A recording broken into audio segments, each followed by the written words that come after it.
I saved for years to buy my dream cottage, then found out my parents planned for my sister's entire family to live there rent-free. What I did next shocked everyone. I bought my first home, and my family assumed it was a gift to them. I'm 34F, an investment analyst, and I've done well for myself. But nothing could have prepared me for the backlash I got after buying my own house. My older sister, Denise, 37F, married young, had 3 kids, and never worked a day in finance. Still, my parents always saw her as the golden child. Denise got a brand new Mini Cooper on her 16th birthday. Me? I got my dad's crumbling 98 Chevy, complete with 160K miles and a heater that only worked in summer. She married Scott, 38M, right after high school. They live in a cramped rental apartment with their 3 kids, Hazel, 7F, Mason, 4M, and Eli, 18 months. Every family dinner, Denise moans about the rent, the broken stove, the kids sharing a room. Meanwhile, I've spent years living below my means in a 1-bedroom sublet from my friend's parents, who gave me a great deal because they trusted me.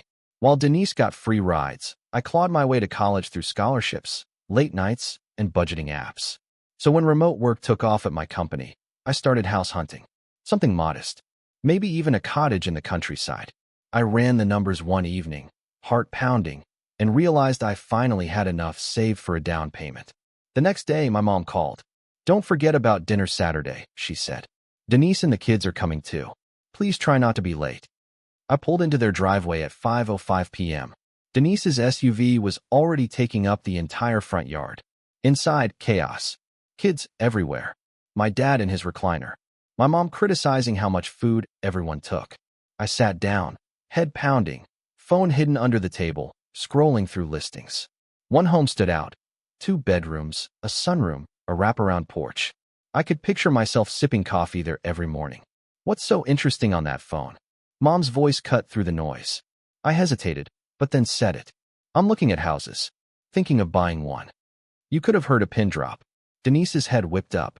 Scott stopped mid-sentence. Even the kids froze. "A house?" Mom repeated, her voice sharp. I nodded. I'm just looking." "What kind of house?" Denise demanded, her tone that familiar mix of fake curious and threatened.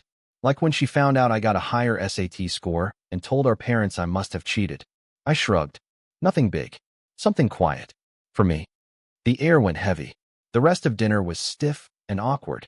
Nobody said it aloud, but something had shifted. I could feel the gears turning in their heads. The next week, I got a flood of texts from Mom. Then calls. Finally, one voicemail. "I found the perfect place for you. Martha from church told me about a listing, 5 bedrooms, walking distance from the elementary school. It even has a playground." I called her back. "Mom, that's not what I'm looking for. I don't need 5 bedrooms." "Don't be selfish," she snapped. "You need to plan ahead."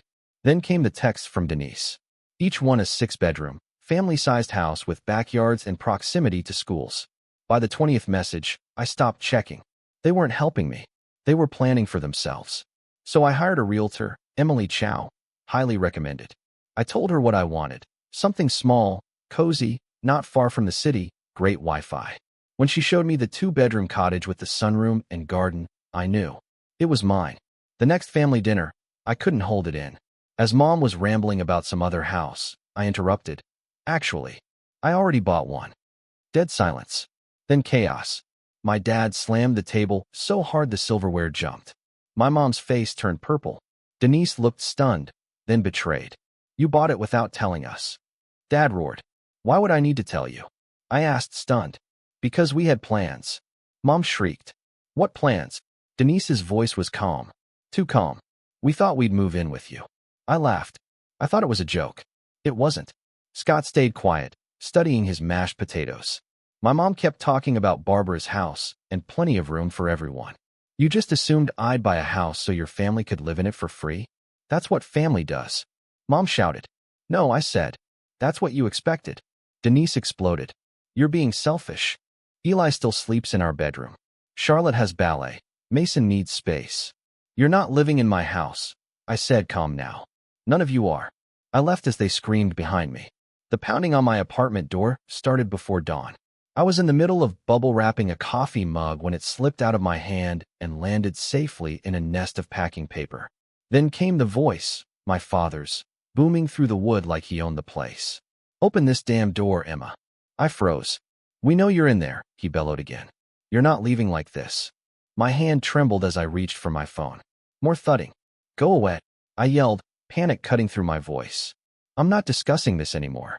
"You don't talk to us like that," my dad roared, slamming his fist against the frame. "We raised you better." I dialed slowly, deliberately, just so they could hear the tones. "I'm calling the police." There was a pause, long enough for me to imagine him kicking the door off its hinges. Then Mom's voice, cold and brittle. "We're leaving. But this isn't over. You're making a huge mistake." Their footsteps echoed down the corridor, and only when they disappeared did I slide to the floor, chest heaving. My ribs felt too tight to contain my breath. An hour later, the first message came in. It was from Denise, a photo of Hazel and Mason squished together on a bunk bed. The caption read, "This is what you're okay with? Hazel doesn't even have room for a desk." I stared at the screen, unmoved. Then came another. This time, Eli's crib shoved into the corner of their bedroom. "He wakes up every time we move. It's not fair to him." As if I owed her child his own nursery. The texts turned bitter fast. One at 2 a.m., another at 4:13, each more venomous than the last. "You always were Dad's least favorite. Mom cries every night because of you. I hope you're proud, living alone in that big house while your niece eats dinner on the floor." I blocked her number, then her Facebook, then her Instagram. But she kept coming, new numbers, burner accounts, messages through Scott's phone.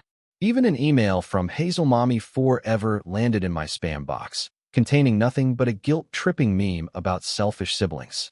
Then the calls came. "Aunt Lorna." "Emma, sweetheart, I just heard. Can't you find it in your heart to help Denise? Family is everything." "Uncle Travis, think about what really matters. Don't let a house come between you and your blood." "Susan, Mom's best friend, I've never seen your mother so devastated. You broke her heart." "Even Mrs. Westbrook, my high school chemistry teacher. You were such a kind girl. I can't believe this is true." It didn't matter how far removed they were. They all had the same message. I was cruel, cold, selfish. Not one of them asked why Denise thought she had a right to my house. Not one questioned the entitlement. By the second week of this siege, I'd had enough. I changed my phone number. Only my manager and a few close friends got the new one. People who hadn't picked sides, who knew the truth or at least respected my space. The morning of my move was serene. I'd hired a new moving company, not the usual local one Mom might recognize. They worked fast and didn't ask questions. By sunset, I was standing in my new living room, surrounded by unopened boxes and a silence that felt like salvation. That first night, I sat on the wraparound porch with a mug of tea, watching the sky bleed into stars. No cars, no screaming children, no parental scolding, just peace. And for the first time in years, I let myself exhale. A week later, I peeked at their social media, curious. Denise had posted a status about family betrayal, with a quote about selfishness layered over a sunset stock photo. My mom shared 3 articles in one day. One about the importance of familial sacrifice, another about adult children abandoning aging parents, and a third about how materialism destroys relationships. I didn't respond. I just closed the app. The second bedroom became my home office. I angled the desk so I could see the birds in the garden, pecking around the feeder I installed.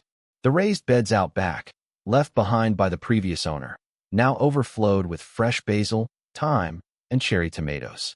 Turns out, I had a knack for gardening. And maybe for starting over. No one's crying here. No one's begging me to sacrifice my life to fix theirs. And if they try, they won't find me. I made sure of it. I hadn't cried when I left the house. Not during the door pounding, the voicemails, or the flood of family guilt trips. But it happened a few weeks later, out of nowhere, while I was planting lavender beside the garden gate. It was a warm Tuesday. My hands were in the dirt, and I found myself thinking about Mrs. Keating's third-grade classroom.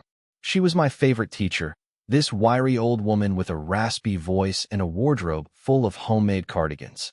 She used to stay after class just to help me understand fractions, and one day, when I won the district spelling bee, she hugged me in front of the whole room and said, "Emma, you're a force. You just don't know it yet." Later that night, I overheard my mother on the phone. She shouldn't get too confident. Denise already did that competition last year. I was 8. And even then, something inside me understood. If I wanted praise, I had to earn it tenfold. But if Denise merely showed up, she'd be crowned queen. And yet here I was, 26 years later, with dirt under my fingernails and that memory hitting me like a brick. I sat down in the grass and wept. It was the kind of crying that felt physical, like old grief uncoiling from my ribs. Not just about the house, not even just about Denise. It was about all of it. The birthdays overshadowed, the scholarships ignored, the quiet expectation that I'd step aside, make room, take the leftovers. And for what? So Denise could sit on her throne of handouts and rage that it wasn't enough? I stood up slowly, wiping my cheeks. The lavender could wait. Something had shifted. That night, I logged into my work portal. My biggest project, a restructuring of a global investment portfolio, had just wrapped, and the payout had been significant. My boss even hinted that I was on track for promotion. The silence and freedom of my new home had worked like miracle fertilizer. Without the constant noise of family demands, my brain had bloomed. The next day, I made a decision. I called my financial advisor and asked her to rerun my projections. Then I started browsing listings, not for another small house, but for a second property. Something in the mountains maybe. Something I could use as a rental or a backup. And that's when the second message came from Denise. But this time, it wasn't a photo or a sob story. It was from Scott's email. Hey Emma, I hope you're doing okay. I know things got a little messy. I just wanted to reach out because we're in a bit of a tough spot right now. Our building's being sold, and we only have 60 days to move. We're struggling to find anything in our price range. Would you consider discussing some kind of arrangement? It was almost polite. Too polite. But I could smell the desperation behind the grammar-checked sentences and softened tone. The old me might have replied, might have taken the bait, rationalized the request, and offered a compromise. But not this version of me. I sent him 3 affordable rental listings I found near his kid's school. Then I added, best of luck with the search. Mom took a different approach. She showed up at my office. She must have found my work address through LinkedIn, because I certainly hadn't given it out. She stood in the lobby, clutching her purse like it held her dignity, her eyes already red-rimmed. Sweetheart, she whispered when I came down, your father and I are in a difficult place. We always assumed the family would stay together. We need each other, especially in our later years. I kept my voice even. I spoke to my financial advisor. She strongly recommends keeping family and finances separate. Mom blinked. Her lips thinned. And for once, she didn't raise her voice. She just stood there, contained, furious, and utterly helpless in the sterile calm of my office lobby. Later that evening, I checked Facebook. The campaign had shifted again. Now they weren't just calling me selfish.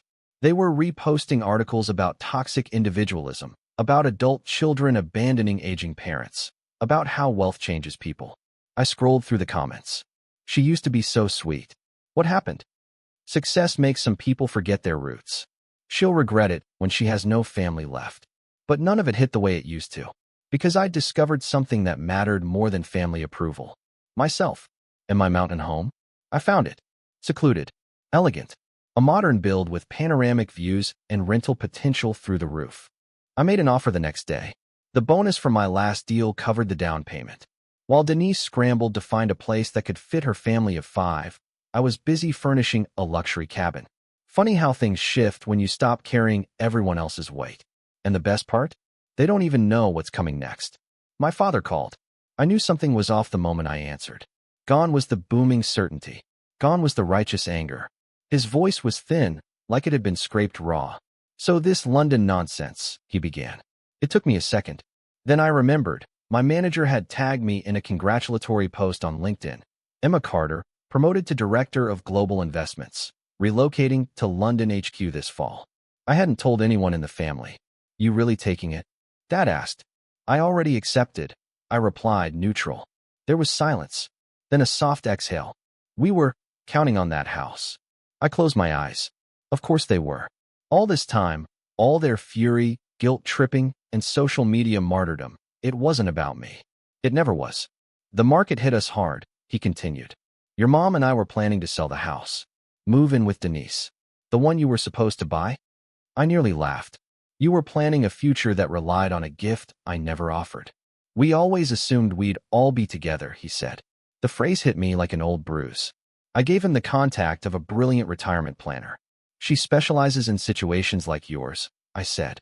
I didn't hear back. Not even a thank you. A week later, the mountain house keys arrived. I walked through it alone, snow still melting off the porch, the silence so perfect it echoed. I was sitting on the sunroom floor with a cup of tea when my phone buzzed. It was a message from my old college roommate. "Is this your sister?" Followed by a link.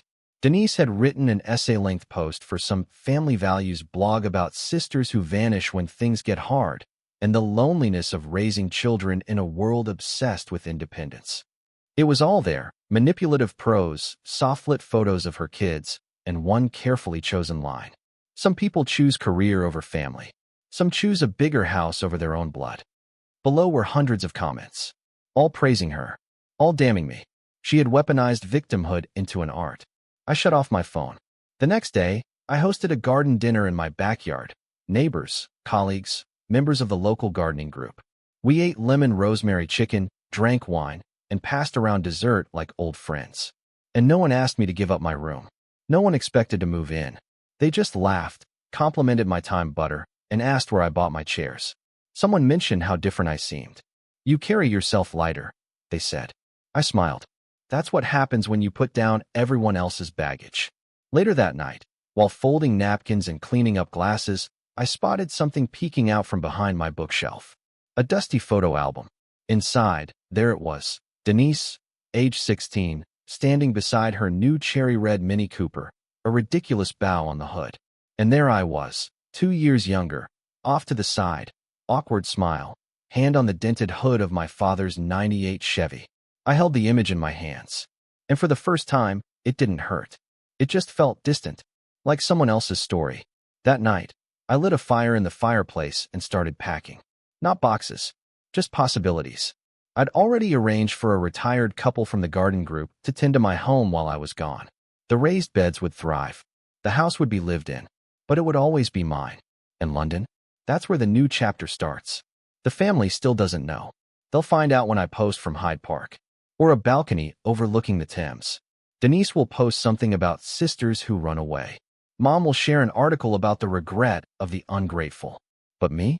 I'll be too busy walking cobbled streets and sipping coffee beside Big Ben. Sometimes, the biggest win isn't standing your ground. It's choosing a different battlefield. I was boarding my flight to London when the final piece of the puzzle clicked into place. My phone buzzed as I stepped into the business class cabin. A new message from my lawyer. Confirmation received. Rental license approved. Forecast looks solid. I stared at the screen, a small grin tugging at my lips. Because while my family was scrambling to find space for 5 in a 2-bedroom apartment, the house they once expected me to give them was now earning passive income, enough to cover their entire rent and then some. And they'd never know. See, I'd quietly converted my mountain property into a premium vacation rental.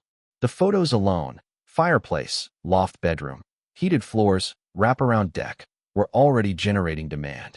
It was, in every way, the home they could have had. But they burned the bridge before realizing it was the only one leading out of their mess. I buckled in as the flight attendant passed champagne around. As we took off, the tiny Virginia town I once called home grew smaller beneath the clouds. 3 days later, I was unpacking a new life in Kensington. The company flat was stunning.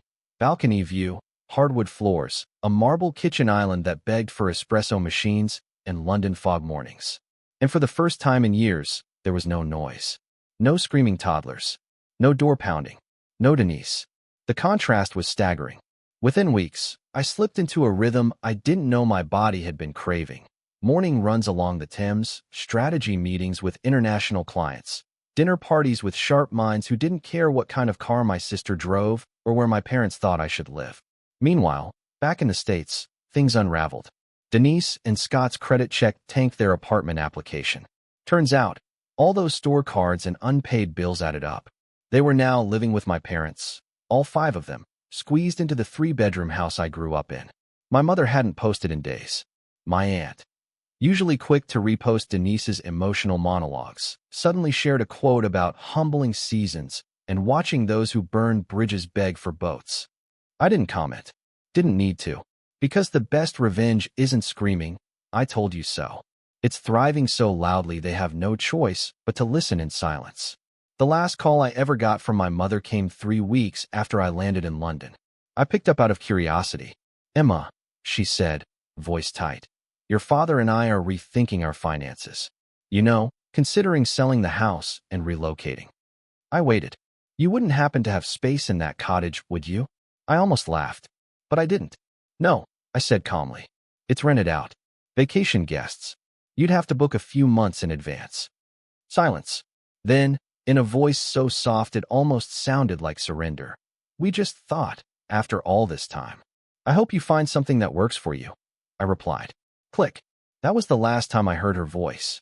Now, my life is my own. The sunroom at my Kensington flat is filled with orchids. I've taken up watercolor painting. I'm dating again. Someone kind, funny, and genuinely impressed by the fact that I build a life with my own 2 hands.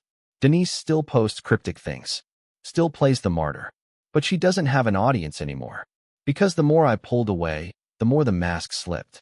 People started noticing the entitlement, the manipulation, the way she assumed the world owed her comfort for simply existing. And me? I don't just have a house anymore. I have peace. I built a career, a sanctuary, and a future without anyone's permission. Sometimes the loudest act of rebellion isn't shouting back. It's walking away without a single glance.